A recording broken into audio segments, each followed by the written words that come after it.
Sir आज आपके यहाँ जो है प्रशांत किशोर जी का एक मीटिंग रखा गया था, अहम मीटिंग रखा गया, क्या उद्देश्य था मीटिंग रखने का? मीटिंग सभी कार्यकर्ता का बैठक था, जिसमें प्रत्याशी का भी बैठक था और इसे मूल्यांकन बैठक माना जाए। सभी प्रत्याशी आपस में समन्वय बनाए रखे और जनस्वराज को कैसे मजबूत किया जाए, उस बाबत एक बैठक रखी गई थी। आज इस सभा में आपके कितने प्रत्याशी अपनी अपनी दावेदारी कर रहे हैं? सभी प्रत्याशी अपनी अपनी दावेदारी दे रहे हैं। सभी का भाषण भी हुआ, आप लोगों ने सुना। जी। और सभी जनस्वराज के लिए मजबूती से एकजुट हैं। टिकट जिनको भी मिलेगा वो एकजुट होकर जनस्वराज को आगे बढ़ाएंगे। क्या लगता है सर, अभी बड़े बड़े पार्टी हैं, जनस्वराज टक्कर दे पाएगी? ऑब्वियसली ये जो भीड़ आप देख रहे हैं आज आपके सभा बराड़ी में, तो वो भीड़ आपको बता सकता है कि लोग परिवर्तन के लिए अग्रसित हैं। क्या मुद्दा लेकर जाएंगे आप लोगों के बीच वोट मांगने के लिए? वही 5 मुद्दा लेके हम जाएंगे, जो 5 मुद्दा है। प्लान का मुद्दा है, पेंशन का मुद्दा है, शिक्षा का मुद्दा है, किसान का मुद्दा है और जो लोन का जो मुद्दा है। ये सारे 5 मुद्दा जो हम सब लोग को लिख के एक पेपर में जो दे रहे हैं, वही मुद्दा हम लोग का अहम मुद्दा है। और उस मुद्दे पे जो सरकार है, निकम्मी सरकार, उस मुद्दे पे काम करना शुरू कर दिया है। वो डर गई है। अभी देखिए पेंशन जो 400 रुपये था उसको बढ़ा के 1100 रुपये करने के काम कर रहे हैं। वो हमारा ही वो मुद्दा था, जो उस मुद्दे को डरी हुई सरकार उस मुद्दे को अब आगे बढ़ा रही है। लेकिन इस मुद्दे पे हम लोग रुकेंगे नहीं। हम लोग 2000 पेंशन का मांग कर रहे हैं और 2000 पेंशन होगा, जनस्वराज आएगा, 2000 पेंशन वृद्ध को मिलेगा। सर खासकर युवाओं के लिए क्या काम करेंगे? युवाओं के लिए जो रोज़गार है, जो 10 से 12 हज़ार का जो रोज़गार है, हम इसी बराड़ी में, इसी कटिहार ज़िला में उनको कहीं ना कहीं रोज़गार देने का काम करेंगे। जनस्वराज आएगी तो रोज़गार देने का काम करेंगे। सर संजोग ऐसा है कि आपका जो चुनाव चिन्ह है वो बस्ता है, स्कूल का बस्ता है, स्कूल का बैग छाप है। सर शिक्षा के ऊपर क्या काम होने वाला है? ये चुनाव चिन्ह हम लोग मांग के, चुनाव आयोग ने चुनाव चिन्ह दिया नहीं, हम लोग अपने से बोला गया प्रशांत जी के माध्यम से मुझे शिक्षा के रिलेटेड से चुनाव चिन्ह दिया जाए और वो मिला मुझे। और ये शिक्षा के लिए हम लोग 0 से लेकर 15 तक जो मुफ्त में शिक्षा की व्यवस्था का जो मुहिम लेके चल रहे हैं, उसे और भी मजबूत किया जाएगा। शिक्षा आप जान रहे हैं, शिक्षा स्कूल में खिचड़ी बट रही है, शिक्षा नहीं बट रही है। आपका नाम? मेरा नाम नितेश कुमार रजक हुआ, संभावित प्रत्याशी कोरहा विधानसभा। बहुत बहुत धन्यवाद। कोसी न्यूज़ के सभी दर्शकों को मेरा नमस्कार। मेरा नाम डॉक्टर गौतम कुमार है। मैं एक पर्यवेक्षक हूँ।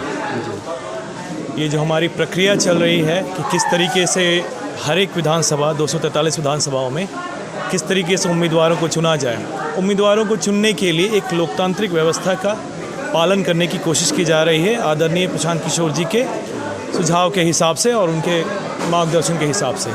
उसी प्रक्रिया का एक ये पार्ट था जिसमें हमने यहाँ पे बरारी प्रखंड के सभी पदाधिकारी, पंचायत से लेकर जिला तक, उन सबको यहाँ पे बुलाया था और उन सब के सामने सारे प्रत्याशियों को रखा था। प्रत्याशियों को अपनी बात को रखना था कि किस तरीके से बरारी में वो बदलाव ला सकते हैं, जिस बदलाव की परिकल्पना आदरणीय प्रशांत किशोर जी कर रहे हैं। और इसी तरीके से धीरे धीरे करके इन्हीं प्रत्याशियों को कुछ दिनों के अंदर ही एक सम्मेलन हुआ, कार्यकर्ता सम्मेलन उनके सामने रखा जाएगा, जहाँ पे सभी कार्यकर्ता जो बरारी प्रखंड के होंगे वोटिंग के जरिए अलग अलग प्रत्याशियों को क्रमांक देंगे और वो फिर हमारे केंद्रीय निर्वाचन समिति के पास जाएगा। सर आज के सभा में जो है लक्ष्मीपुर में कितने प्रत्याशी अपने दावेदारी कर रहे हैं? आज की सभा में हमारे पास 9 प्रत्याशी संभावित हैं बरारी विधानसभा से। उन सबको हमने सुना, देखा और जाना कि उन्होंने क्या किया है अब तक और किस तरीके से काम किया बरारी में। क्या बेसिक रहेगा सर प्रत्याशी चुनने का? क्या प्रत्याशी चुनने का आप लोगों का क्या लोगो रहेगा? यदि आप पूछना चाहते हैं कि किस बेसिस पे चुनेंगे, देखिए हम शुरू से कहते आ रहे हैं कि हमारी पार्टी में सारी व्यवस्था लोकतांत्रिक होती है। कोई ऐसी हमारी सेंट्रल कमेटी या फिर आला कमान नहीं है कि जो बोल दे कि हाँ ये प्रत्याशी ही विधानसभा से होगा और वही चुनाव लड़ेगा।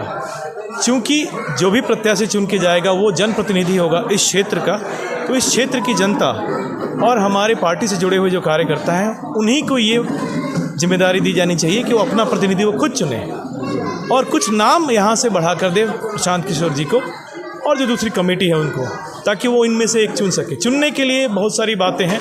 प्रशांत किशोर जी कई बार कह चुके हैं कि करीब 90% से ज़्यादा लोग ऐसे चुने जाएंगे जिन्होंने कभी किसी पार्टी से, किसी दूसरी पार्टी से कभी कोई चुनाव ना लड़ा हो। इनमें से भी ज़्यादातर लोग नए लोग होंगे। हमारी पार्टी का मोटो रहा है सही लोग, सही सोच और सामूहिक प्रयास। तो पहले जो पॉइंट है कि सही लोग और जिनकी सही सोच होनी चाहिए, तो ऐसे जो भी प्रत्याशी हैं जो ईमानदार हैं, समाज के किसी भी तबके से आते हैं, किसी भी वर्ग से आते हैं, अमीर हो या गरीब हो, पिछड़ा हो या अगड़ा हो, किसी भी धर्म से आता हो, यदि उसने समाज के प्रति कुछ करने का बीड़ा उठाया है और बिहार को बदलने के लिए वो आगे आया है, जुड़ चुका है इस मुहिम से, और वो पढ़ा लिखा हो, उसके ऊपर कोई दाग ना हो, अपनी बात को रख सकता हो कि वो क्या करना चाहता है अपने क्षेत्र में, उसी को चुना जाएगा। बहुत बहुत धन्यवाद।